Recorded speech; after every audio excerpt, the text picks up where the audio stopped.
Welcome back to Les Schwab Tire Center's Outdoor GPS. It's time for Owin's Field Report, sponsored by Les Schwab Tire Centers. Welcome back, everyone. Now, this week has been a normal July, other than the fact that there's still some fish being caught on the Willamette.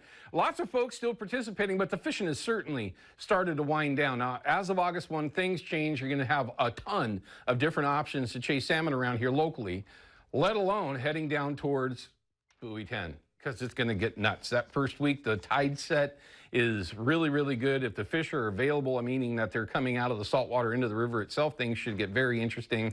But if you watch the show for any amount of time, I'm not going down there. I spend my time in the main stem, so I'm going to be waiting for fish to start showing up. But certainly, getting prepared is probably the #1 thing this week. Getting your boats ready to go, trailers, getting all your terminal gear ready to go, making sure that you're stocked up on everything. Because even if you're not planning on going until the latter part of August, all that gear that you really need to have, a lot of it just gets bought up, right? So it's just one of those things you need. I know that we say it each year because we hear about it each year, but you got to get that gear before things get into full swing. It's kind of dumb to say it this way, but it's the Super Bowl of salmon fishing around the world, period. I mean, there is just literally no more, as you all know, if you spend any time there, it gets crazy. But in the end, let's just take a look at the fish counts, give you an idea what's going on there. Not a whole lot of excitement. It is kind of, though, a couple of days was going back up on the Columbia. Not that it makes a huge difference for us right now, but taking a look at steelhead, still holding strong. Not great by any means. I've said this the last couple of weeks, and for that matter, the last decade, years, it seems like. I mean, these numbers, 10-year average, are terrible, but it's a good thing to see. A couple of weeks, I'll be up on the chutes. I'm looking for that one day. I'm just looking forward to it. But anyway, so there you go. Not a lot to be really looking there. But if you take a look at the Willamette, and we don't even have that on there, do we? Sorry. No, we don't have it on there for a reason. Willamette river levels, no big deal. I don't know if you're spending time out there, it's all for Chinook at the very least down at the lower end. Other than that, it's just basically, you can go do some bass fishing. Heard of another striped bass caught this week, a swiper hybrid, whatever, caught in the Willamette. That's a third one, verifiable photo of this year. Kind of interesting. It seems like each year there's more and more of these striped bass. It was a 6-pounder. It's not good. I mean, that's just simply not a good thing. Columbia, same thing. Big tides, though. Again, not that it's a huge deal, but if you're out there chasing steelhead, play those tides just so that you can get yourself some current. Heard some folks that were bobber and coon shrimp fishing on an incoming tide this week down in the lower part of the the Columbia, and having some decent days, which I thought was really cool. Columbia, Bonneville, nothing really exciting going on there. But in the end, just get prepared. I know I am. I haven't been on the water. Ryan and I were talking about this. I haven't been on the water in weeks. Main reason why, just opportunity. But starting August 1st, for all of August, all of September, the vast majority of October, silvers are on the doorstep as well after our fall Chinook run, or in the midst of it. So it should be interesting. I'm hoping to get in on the silvers a little bit this year personally. Second annual Salmon Derby, the LCCA sponsored event. This is a Salmon Derby, Lower Columbia Contractors Association. Wow, that's a mouthful. Right out of Rainier. It's easy to register for, and folks absolutely love this thing. Last year it was a tremendous success, and hopefully you have the opportunity to get out there. These derbies in the summertime are just a ton of fun, especially for fall Chinook. You got some good opportunities out there, and if you're a bank angler, probably more effective than a number of different ways. But take a look at that. If you like to fish that lower river, it's a Rainier LCCA sponsored event, Salmon Derby. Look into that. Along with that, though, don't forget ProCure. Send Jason at ProCure an email, and you'll be entered in to win that prize pack each week, and you will need that going through the rest of our fishing season this year in 2025. But let's check in with Peyton Major and find out what the weather is going to be like for this upcoming week. I'll admit I didn't get a chance to look at it this morning.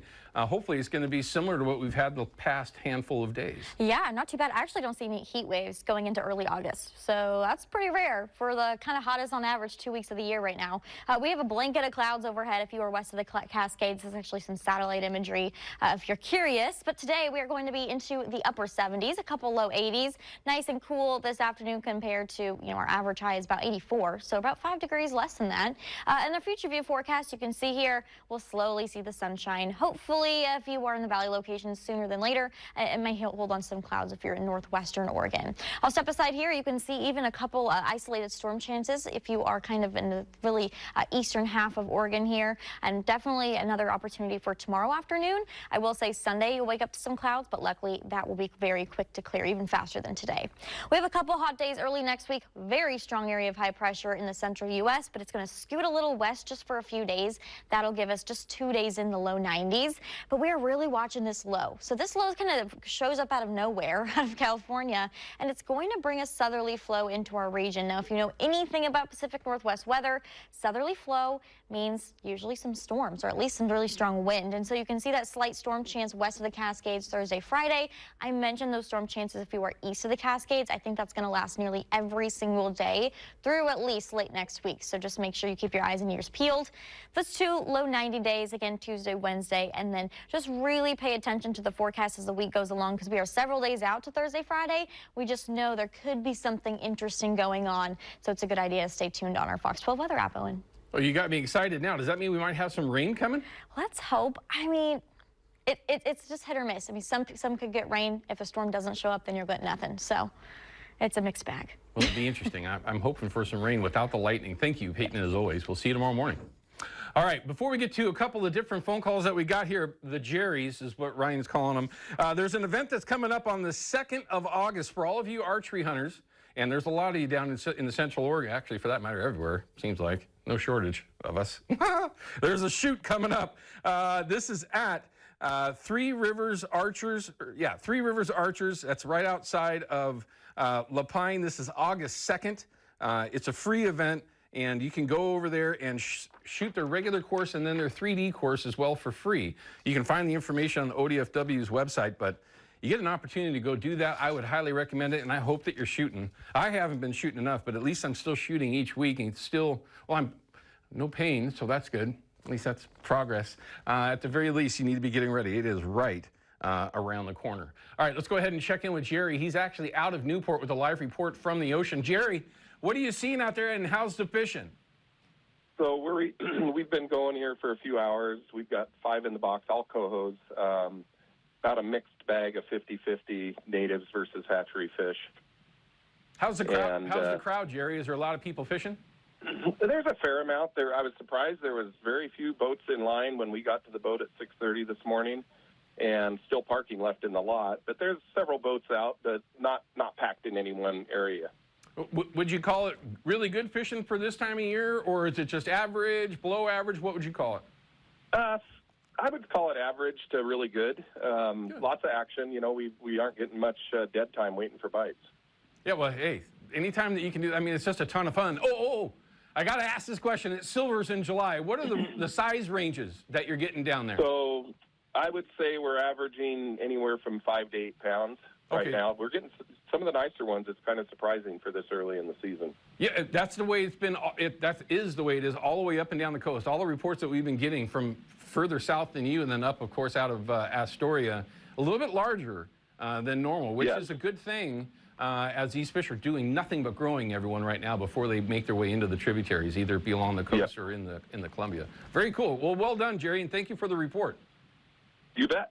We appreciate it. Good luck. Be safe, and feel free to call back anytime and share a report, my friend. We appreciate it. We got Jerry from Vancouver with a bank fishing question. We'll see what we can do there. Jerry, what's going on? Hey, how you doing? Thank you for taking my call. Of course. Hey, got a question for you. What would be the best rig, best setup to use if you're going to be fishing off the shore and you're not in a boat? Well, for what species? Salmon. What species and what river? It would be the August 1st salmon run. Oh, on the Columbia? Yeah.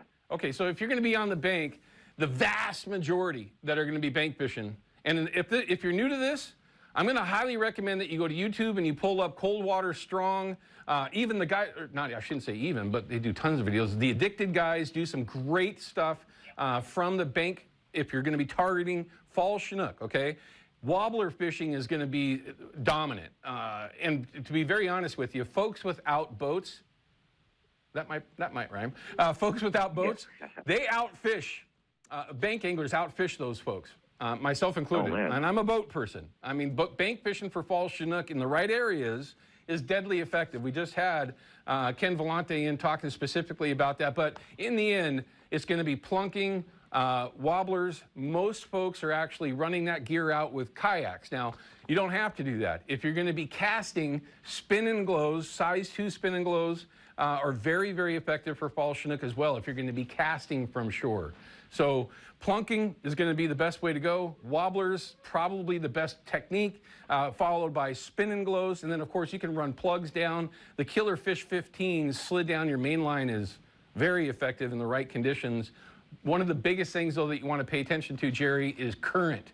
You're going to have to pay attention to what the tides are doing. If it's an incoming tide, you're just not going to be able to fish. Once it starts going out and you get good flow going, then you're actually fishing. So just make sure that you find the right area and then you play those tides so you have the current. And definitely utilize YouTube. There's some great videos there that can line you up on what you need to do.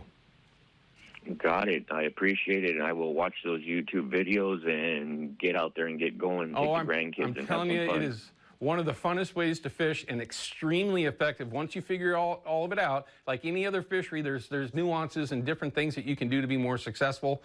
But once you get good at it, you're going to put a lot of fish on the bank. It's really just that simple. Look up Cold Water Strong. Some of those videos that Ken's got out there are very, very informative. All right, Jerry, I hope that helps in some way, my friend. All right, we're going to cut to a break. When we come back, we're going to have a live interview with Jim Davis from the Oregon Rockfish Classic. He's the director of that particular classic.